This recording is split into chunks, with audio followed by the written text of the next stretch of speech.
5 মাসে বন্ধ হচ্ছে মিলন হবে কতদিনে ধারাবাহিকটি। নতুন মেগা আনার সাথে সাথে চলতি ধারাবাহিকগুলো সব শেষ করছে চ্যানেল কর্তৃপক্ষ। তেমনই এবার শেষ হচ্ছে মিলন হবে কতদিনে ধারাবাহিকটি। গাঁটছড়া ধারাবাহিকের মাধ্যমে গৌরব সোনাঙ্কের জুটি জনপ্রিয় হয়েছিল, তাই আরও পর্দায় সোনাঙ্কের জুটি কামব্যাক করেছে।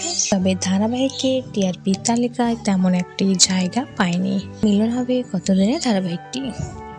সময় পরিবর্তনে আরও ক্ষতি হয় ধারাবাহিকে। শোনা যাচ্ছে এবার আপকামিং ধারাবাহিককে জায়গা দিতে ইতি টানছে ধারাবাহিকের। মাত্র 5 মাসে বিদায় নিচ্ছে এলা গোড়ার গল্প। তো দেখা যাক শেষ পর্যন্ত কি হয়। তো বন্ধুরা, আপনাদের এই বিষয়ে কোনো মন্তব্য থাকলে অবশ্যই কমেন্ট করে জানাবেন। ভিডিওটি ভালো লাগলে একটা লাইক করবেন, চ্যানেলটি সাবস্ক্রাইব করে পাশে থাকবেন।